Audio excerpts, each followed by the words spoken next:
Ini luar biasa Bapak, ini yang hebat. Pak Wardani dokter, ini kepala dinas ini dokter. Sedikit mungkin di Indonesia ini yang kepala dinasnya pendidikan ini dokter. Kenapa senang sekolah itu? Kok Pak Wardani kok senang sekolah ini? Ya, ini Pak. Pikirku judek, hatiku bingung. Waro langitku kang katon mendung. Pak Wardani, kita ini kan Lebaran, tapi Lebaran ini kan berbeda. Bagaimana ini terkait dengan pendidikan di anak buahnya sampai murid-muridnya Pak Wardani? Ya, Pak Haji, untuk anak-anak Lebaran juga berjalan Bapak, sehingga kondisinya yang berbeda saja.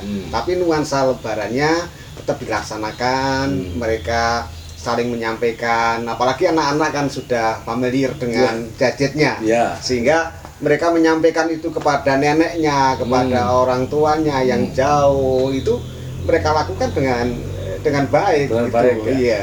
Nah, ini kan gini Pak, ini kondisi negara kita ini kan kondisi kena virus corona ini sudah 2 bulanan berarti ini Pak ya, anak-anak nggak sekolah. Nah, sejauh mana sih pengaruhnya Pak? Ini kan semua pegang pasti pada handphone semua. Nah, ini kan bisa menjadi apa istilahnya ya Pak ya? Bisa menjadi kebiasaan yang tidak baik. Iya. Nah, tapi bisa juga menjadi kebiasaan baik. Nah, sejauh mana sih pengaruhnya Pak?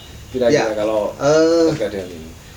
Pengaruh terhadap penggunaan gadget ini justru dengan adanya pembelajaran daring ini mengarah ke positif, positif, ya. Mengarah ke positif karena yang selama ini mereka gunakan untuk main-main, nah tapi sekarang malah digunakan untuk belajar. Nah dari situ justru ada perubahan yang agak membaik terhadap pemanfaatan IT itu Pak. Iya. Ya, tapi terkait dengan guru-guru kan jangan lupa nanti malah cara mengajarnya Pak. Ya, ya guru akhirnya juga ditantang Pak. Yang tadinya menggunakan Google Form, takut-takut, menggunakan IT takut-takut, sekarang dipaksa dan akhirnya berani dan bisa. Oh, berarti guru tidak gaptek sekarang malah ya? Guru tidak gaptek Pak. Jadi karena dengan dipaksa ini dalam kondisi pandemi ini justru guru itu yang tadinya takut-takut jadi berani karena dibutuhkan. Dan mau nggak mau tidak mau harus. Iya, mereka harus menyampaikan materi itu kepada anak-anak kita. Nah, terkait kemarin Pak, anak-anak kan berarti ini kan ijazahnya banyak yang ijazah Pak, ijazah corona ini Pak. Gimana ini kira-kira ini? Iya, ijazah corona. Tapi ini Pak, jadi dari prestasi mereka dari semester 1 sampai semester 5 ini kan sudah bisa terpotret Pak. Iya, dari situ sudah bisa terpotret. Nah, di saat ujian itu sebagian guru juga sudah melakukan kegiatan-kegiatan untuk ujian-ujian pendahuluan. Ada pra ujian, coba tahap 1, tahap 2. Sebenarnya itu juga sudah ada kegiatan penguasaan terhadap materi-materi itu. Oh gitu ya. Iya. Tapi nggak masalah. Berarti secara kualitas juga untuk anak-anak ini baik kenaikan kelas maupun yang lulusan ini secara kualitas bukan kok berarti menurun ya Pak. Kalau penurunan pasti ada Pak. Wadah, ya pasti ada karena dampak COVID ini kan mendadak, pasti ada. Tetapi kita di dunia pendidikan itu banyak media pembelajaran yang bisa diterapkan Pak. Untuk penguasaan materi itu terutama dengan moda daring ini banyak muncul mengeksplor metode-metode pembelajaran baru ya? Iya, yang akhirnya justru ini perlu ini perlu disampaikan, ini perlu dibaca oleh anak-anak saja cukup gitu. Tidak perlu harus dijelaskan oleh guru. Jadi justru ada efisiensi Bapak. Berarti ada inovasi juga. Ada inovasi juga. Beda dengan hari biasanya. Iya betul. Nah, Klaten ini Pak. Bagaimana sih mempertahankan? Kan Klaten ini terkenal orang pinter-pinter. Betul Pak. Lulusannya hebat. Lulusannya hebat. Gimana sih cara mempertahankan itu selama ini gitu Pak? Kan kadang-kadang kita juga pengen tahu Pengen tahu apa sih kok pinter-pinter, kenapa sih? Apakah gurunya atau muridnya memang yang pinter gitu? Iya. Jadi Klaten ini memang ability untuk berkembang itu luar biasa. Iya.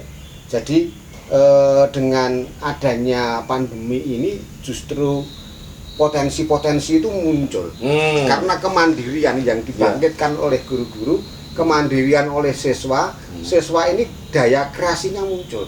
Memang ada beberapa yang mereka terbiasa dengan pembelajaran dijelaskan, itu memang ada beberapa yang begitu. Tetapi anak-anak yang berpotensi, yang biasanya pagi pembelajaran, sore les, kelelahan, akhirnya kreativitasnya tidak muncul. Tapi dengan adanya ini, anak malah bisa belajar cepat, belajar mandiri, kreativitasnya muncul. Ya. Iya. Berarti dalam ini ada plus minusnya, ada plus minusnya untuk mempertahankan ini. Nah, kenapa sih kok bisa dibilang siswa-siswa Klaten ataupun orang Klaten itu pinter-pinter itu kenapa sih, Pak? Awalannya gimana sih, Pak? Awalannya dari nenek moyang kita itu luar biasa. Jadi Klaten itu jiwa daya juangnya, daya bertahannya, menghadapi masalah, semangatnya itu luar biasa. Nah, kan gini Pak, pendidikan itu kan tidak cukup kan, kayak pendidikan sekarang itu kayak bisa dibilang hanya belajarnya diberikan pelajaran tapi di kolam renang terus, belajar tapi hanya di kolam renang itu begitu terus. Padahal renang itu kan tidak hanya di kolam renang Pak, bisa di lautan. Nah, lautan itu kan ada ombak, ada angin, ada hambatan apapun, ada badai. Gimana itu caranya anak-anak siap untuk nantinya ke depan itu bisa kuat, bisa menghadapi rintangan apapun, bisa hebat, bisa eksis gitu. Ya. Pembelajaran yang kita lakukan memang dimulai dari kolam renang dulu, Pak. Oh iya. Iya, karena mereka kan harus bisa renang dulu. Betul. Gayanya juga harus macam-macam. Macam-macam gayanya harus bisa. Nah, kemudian setelah itu bertahap ditempatkan di kolam renang yang dalam. Bagaimana? Dia bisa ndak mampu, mampu. Betul. Nah, setelah itu diterjunkan dalam kehidupan nyata. Nah, maka pembelajaran yang baik itu ya mulai dari lembaga training sampai ke lembaga dunia nyata. Nah, ini luar biasa Bapak. Ini yang hebat. Pak Wardani ini dokter, ini kepala dinas ini dokter. Sedikit mungkin di Indonesia ini yang kepala dinasnya pendidikan ini dokter. Kenapa senang sekolah itu? Kok Pak Wardani kok senang sekolah ini? Ya, ini Pak, karena tanggung jawab itu menjadi sebuah beban, jangan sampai salah dalam mengambil kebijakan. Maka saya harus banyak belajar supaya referensi yang ada dalam pikiran saya ini ketika ada masalah saya punya referensi untuk menyelesaikan, Pak. Itu. Pak Wardani, sekarang kan Pak Wardani kan dokter. Nah, mungkin nggak itu untuk mendorong guru-guru itu juga pejabat ASN di dinas pendidikan itu ke arah juga sekolah terus gitu? Ya, sangat mungkin Pak. Sangat mungkin. Jadi beberapa yang masih S1 kami dorong untuk ambil S2. Kemudian yang muda-muda saya dorong untuk ambil S3. Tujuannya ketika nanti jadi kepala sekolah, memimpin, itu punya referensi yang cukup. Kaitannya dengan tidak hanya referensi didaktik metodik, tetapi dunia nyata yang ada ini terkombinasi dengan didaktik metodik untuk mengantarkan siswa menemukan potensi dirinya, Pak. Jadi pendidikan itu bukan mencetak tenaga kerja, tetapi mendampingi anak menemukan potensi dirinya. Potensi dirinya seorang penyanyi, seorang pelukis, seorang arsitek, seorang dokter. Oh, aku ini cocoknya jadi dokter. Ya silakan gitu loh. Gitu ya. Nah, kita dampingi gitu. Motivasinya itu penting, pendampingan dan juga motivasi. Nah, kan kita nggak banyak Pak yang sampai dokter itu kan nggak banyak. Nah, biayanya katanya mah, apakah Pak Wardani itu dokternya dari dulu karena anaknya orang kaya? Oh tidak Pak. Tidak ya. Saya dari keluarga petani. Oh, Pak. petani. Ya. Orang tua petani, Pak. Bapak ibu petani. Asli, Pak. Petani asli itu. Petani asli buta huruf Pak. Oh ya, terus kok bisa jadi dokter? Kok Buta pengen huruf. bapaknya petani tapi kan pengen jadi dokter. Nah, ini Iya. kan luar biasa. Berarti Iya. jadi dokternya bukan karena kaya nih ya. Bukan karena kaya Pak. Jadi Tapi kami peluang, ya. ada peluang-peluang yang kita tangkap. Jadi ketika ada membalik SMA menjadi SMK, Ya. butuh ahli vokasi. Nah, saya ikut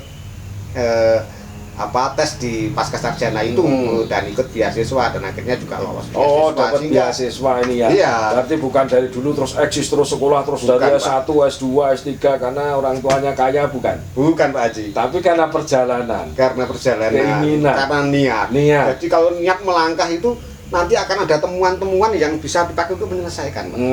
Ada pertolongan, ada Iya. bantuan. Tapi kalau kita nggak melangkah, Iya. kita yang nggak ada orang menolong apa? Iya, harus Nggak ada berani- langkah. berani kok, melangkah. Iya. Nah, ini. Harus berani Nah, melangkah. ini luar biasa, langkah dan tujuan Iya. yang bisa mencapai sebuah dokter yang luar biasa. Nah, ini berarti dipikir bahwa dokter itu tidak harus dong Pak, harus anaknya orang kaya, tidak harus harus, anaknya orang kita nggak punya pun juga berhak punya tujuan dan juga keinginan yang sama bisa berhasil ya Pak ya. Iya, bisa Pak. Bisa. Jadi kepada anak-anakku, teman-teman Iya. yang pengen berprestasi, majulah. Melangkahlah. Nanti di sana ada pertolongan. Oh iya. Pasti itu Pak. Itu saya alami dalam hidup saya. Oh. Iya. Gimana Pak Mari? Kok bisa dari dokter itu dulu kecilnya makanannya apa Pak? Makanan apa ya? Jangan-jangan makannya sudah susu. Kalau punya sapi susu belum. Apa itu kehidupannya itu dulu? Kehidupan kami ya di desa, di Ya, kampung. ya. Ya kalau mau motong ayam harus ngejar dulu. Oh, gitu, ya. Seperti itu. Pernah nggak makan tiwul itu Pak? Makan tiwul pernah. Pernah, ya. Pernah ketika tahun 75 kan. 75 gitu. 75 itu kan hama wereng yang Besar. wah besar-besaran Wah, itu besar. sampai petani nggak ada panen sama sekali. Oh, Kita gitu. makannya ya jagung. Wah, Tiwul itu. atau waktu sekolah Pak? Waktu sekolah Pak Kawan dari dulu juga sudah pakai sepeda motor atau mungkin hanya sepeda ontel atau naik apa dulu Pak? Kalau tahun-tahun segitu itu biasanya naik sekolah itu naik apa sih Pak? Tahun-tahun segitu itu ya 95% anak-anak naik sepeda Pak. Sepeda ontel ya. Saya naik sepeda sampai kuliah di Jogja pun saya sepeda Pak. Gitu. Iya, kalau pulang itu 2 jam Pak dari Oh, nggak ngekos Jogja. Pak dulu Pak? Ya ngekos, tapi Ngekos, Sabtu ya? Minggu. Oh, Sabtu Minggu Iya, pulang. pulang. Gitu. Iya. Sepeda semua ya. Sepeda ondel itu Pak. Tapi malah sehat. Malah sehat. Eksis. Nah, Eksis. itu. Nah ini, anak-anak ini semangat nih dari Pak Wardani ini bahwa keinginannya yang luar biasa yang membentuk beliau menjadi seorang dokter. Nah sekarang setelah jadi kepala dinas apa sih Pak yang dilakukan untuk Klaten ini Pak kira-kira untuk bidang pendidikan di Klaten? Iya. Ya, Pak, untuk Klaten ini dari sisi potensi anak-anak Klaten ini luar biasa. Tinggal membuatkan jalan ibaratnya. Gitu ya. Jalan, memperhalus jalan, menunjukkan arah. Itu ibaratnya disenggol udah lari menuju ke tujuan. Nah, bagaimana kita mendampingi anak-anak di Klaten bersama dengan guru, bersama dengan sekolah itu bisa menunjukkan arah. Arah yang benar. Nah, ini yang tidak mudah. Misalnya dengan adanya pandemi Covid-19 ini.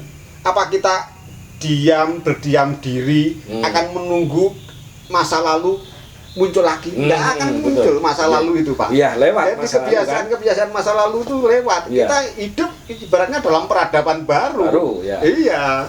Harus berinovasi. Harus berinovasi dan melangkah, jangan diem. Oh iya. Nah, ini kan luar biasa. Nah, ada satu hal yang berbeda bahwa dulu Pak Wardani kan kepala sekolah SMK. Iya, Pak. Sekarang menjadi kepala dinas pendidikan. Nah, apa sih suka dukanya? Dulu mimpinya apa? Dari kepala sekolah kok bisa jadi kepala dinas, mimpi apa gitu? Itu perlu mimpi apa mungkin apa itu Pak? Iya. Kalau mimpi ya ada Pak. Ada ya. Ada. Harus ada mimpi ya. Artinya orang itu mesti punya cita-cita. Ya betul. Sudah melampaui 1, melampaui 2 harus punya pikiran-pikiran ke depan. Yang penting sesuai dengan kompetensinya. Mesti harus memenuhi diri. Ibaratnya membangun gunung ya harus dibangun dulu baru naik lagi, baru dibangun lagi harus naik lagi keilmuannya. Betul. Kan begitu Pak Haji. Iya. Nah, untuk jadi dari kepala sekolah fungsional ke birokrasi ya memang harus banyak belajar. Banyak belajar. Masih perlu belajar lagi Pak ya, Giri ya. Masih harus banyak belajar Pak. Harus banyak belajar ya. di birokrasinya. Tapi rohnya kalau pendidikan kan pendidikan Pak. Jadi itu yang rohnya pendidikan hanya struktural saja. Strukturalnya yang kita perlu belajar ya. Nah, bagaimana kita mendampingi kepala bidang pendidikan SMP, bagaimana mendampingi pendidikan non formal, bagaimana mendampingi pendidikan sekolah dasar itu kita mengedukasi mereka. Nah, ini lihat sekolah dasar Pak. Ya. Kan sekolah dasar itu sekarang banyak bermunculan sekolah swasta. Ya. Bayarnya mahal-mahal Pak. Betul Pak. Nah, sekarang sedangkan sekolah SD negeri itu pakai BOS, pakai apa, tapi kan sarana prasarana tidak cukup. Gimana caranya ngejar itu Pak kira-kira? Ya, sebenarnya masih cukup banyak potensi Bapak yang bisa kita lakukan untuk mendorong sekolah negeri untuk bisa maju. Jadi potensi SDM-nya ini sebenarnya sudah cukup lumayan Klaten ini untuk bisa maju. Nah, hanya mungkin perlu pemikiran terkait dengan pendanaan. Pendanaan sebenarnya di payung hukumnya Undang-Undang Sisdiknas itu kan masih ada peran serta masyarakat. Nah, kalau itu bersama dengan Dewan Pendidikan, bersama dengan komite sekolah, itu dibangun kebersamaan, kemudian kekurangannya apa, nah itu didanai, saya yakin kita masih bisa berpotensi. Terus kondisi sekarang kayak SD itu kan minim sarana prasarana, minim anggarannya.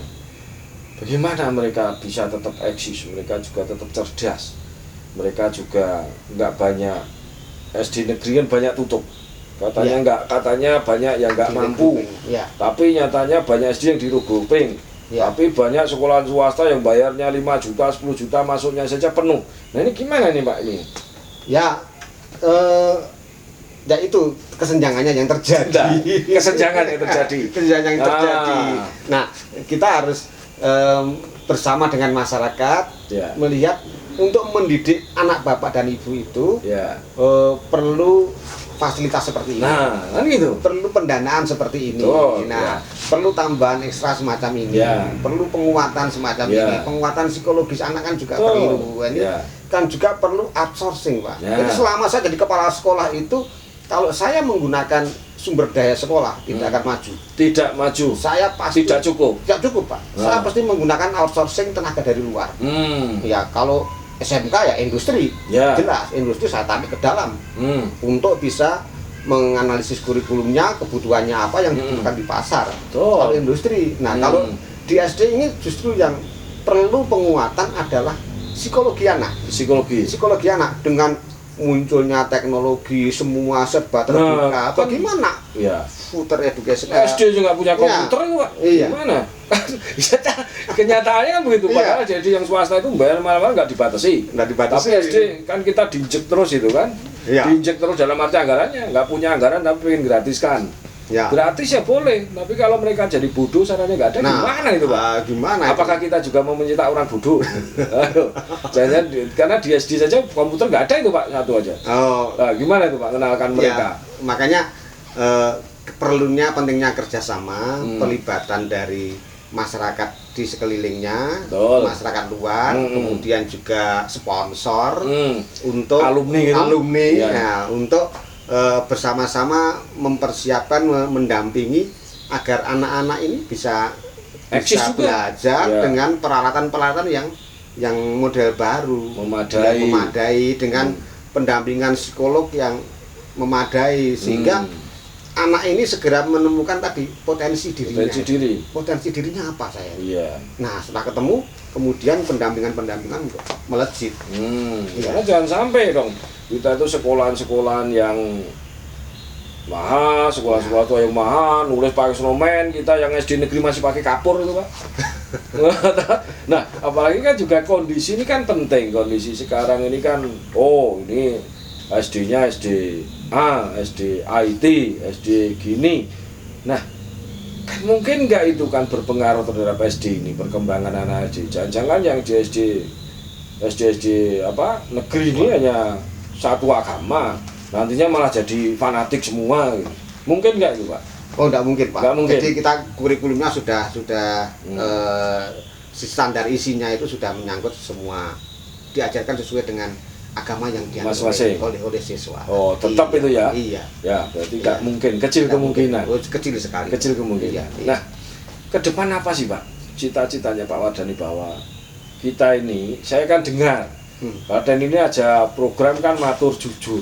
Ya. Apa sih Pak itu matur jujur itu Pak? Nah, Kan masyarakat biar tahu itu matur jujur apa sih kan? Ya. Saya kan penasaran pengen tahu itu. Ya, matur jujur itu adalah konsep. Justru konsep yang mendasar, Pak. Ya. Konsep yang mendasar, Pak Haji. Kaitannya dengan bagaimana anak itu membiasakan diri untuk hidup jujur. Ya. Melalui menulis kegiatan-kegiatan mereka sehari-hari. Ya. Tulis apa adanya. Mm-mm. Nah, apa adanya.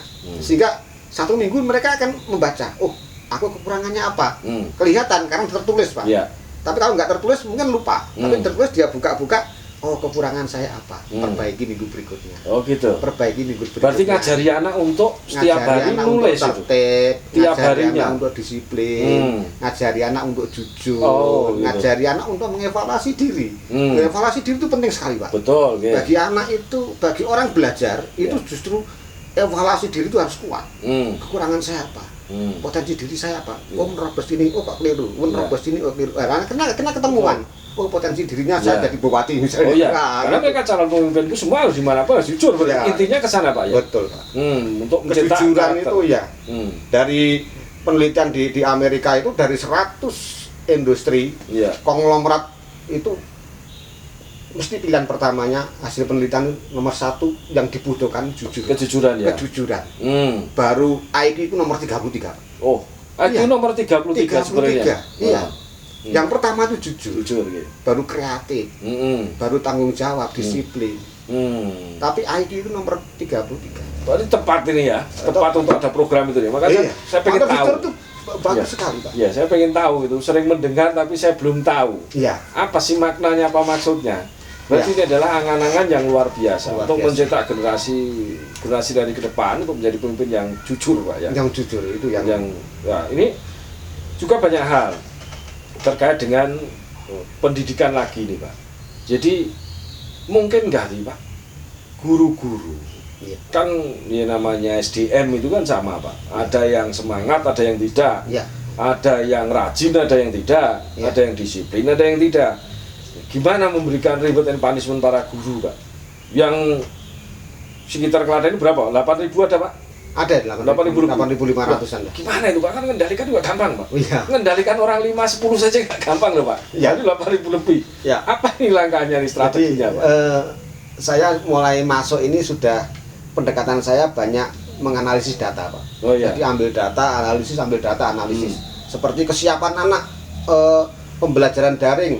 Hari ketiga sudah saya data, 72%. Setelah 2 minggu saya data lagi, saya cek di lapangan. Saya survei.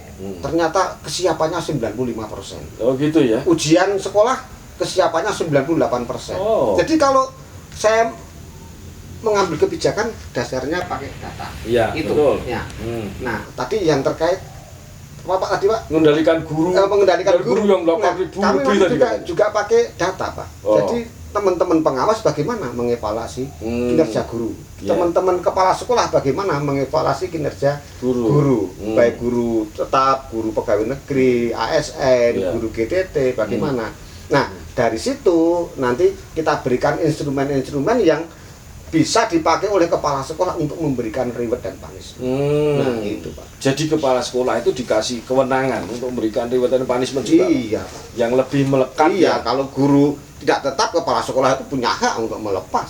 Oh, Iya toh Pak. bisa ya itu Iya, ya. Pak. Tidak harus semua melompat ke sampai ke kepala dinas ya, Bro. Iya Pak. Cukup di kepala Karena- sekolah itu iya. punya kewenangan terkait dengan Iya, pemberhentian ataupun reward and punishment terhadap betul Pak. para Karena guru. Nggih. karena manajemen peningkatan mutu berbasis sekolah itu istilahnya. Ya, MPMBS. Oh, iya. Ya, MPMBS. Nah, gimana cara memberikan reward itu Pak? Apakah per tahun atau apa Pak biasanya apakah mungkin dalam rangka ulang tahun di dinas pendidikan atau apa itu Pak biasanya para guru itu Pak? Ya, kami merencanakan nanti ada reward and punishment kaitannya dengan lomba guru prestasi. Oh, iya. Itu kita fasilitasi. Ya. Kemudian kita dorong karena saya juga bermula dari guru prestasi loh Pak. Oh iya. Wah. Jadi arahnya ke sana ya Pak? Iya, dari situ kemudian yang memang tidak mampu ya harus mereka mundur. Kalau nggak mau ya dimundurkan. Memang kita harus tegas Pak. Apa angan-angannya Pak Kepala Dinas ke depan untuk Klaten, khususnya pendidikan, angan-angan rencana, master plan-nya yang terbesar untuk Klaten ke depan di pendidikan ini Pak? Master plan kami yang terbesar untuk sekolah dasar itu bagaimana penguatan mutu terhadap penyiapan anak-anak didik untuk memasuki jenjang pendidikan yang lebih tinggi. Kemudian mereka segera bisa menemukan potensi dirinya. Yang SMP juga begitu, menyiapkan untuk pendidikan yang lebih tinggi. Nah, kemudian yang agak kami analisis kemarin agak kita perkuat itu adalah pendidikan kursus Pak. Kursus? Nah, kursus vokasi itu paket-paket 6 bulan, paket 1 tahun, itu perlu kita kembangkan Pak. Karena ini untuk menangkap banyaknya orang mudik dan tidak kembali lagi ke Jakarta. Mereka akan menjadi beban. Nah, ini kami akan menggunakan Pak. Karena di saat ini ada hampir 50 SD nanti yang di-regrouping. Nah, kami akan kerjasama dengan kepala desa. Nah, kami akan mendampingi kaitannya dengan entrepreneurnya. Kita mulai dari entrepreneur Bapak. Dari entrepreneur nanti dia biar dari pikiran entrepreneur itu ketemu apa toh saya harus mengembangkan diri saya. Oh, saya cocok di kuliner ya kan kuliner. Saya cocok di pabrikasi ya pabrikasi, pengelasan. Nah, dari situ nanti kita menggunakan gedung-gedung SD yang tidak terpakai. Nah, aplikasi nyata ini ya. Nah, kerjasama dengan desa, mungkin dengan dana desa modalnya, diklatnya dari kami dari Dinas Pendidikan. Itu yang kaitannya untuk pengentasan kemiskinan, kaitannya dengan dampak COVID-19 ini. Top. Luar biasa. Pak Dr. Wardani, ini kan waktunya sudah dilirik-lirik saya. Ada tamu lagi mungkin. Gitu, ya. Saya minta maaf mungkin kapan-kapan bisa mengganggu lagi nih siapa Pak Wardani. Terima kasih Pak Inilah Haji. Dr. Wardani, Kepala Dinas Pendidikan Kabupaten Klaten, yang selalu muda, yang selalu happy. Sukses untuk Pak Wardani. Sukses untuk Klaten. Terima kasih.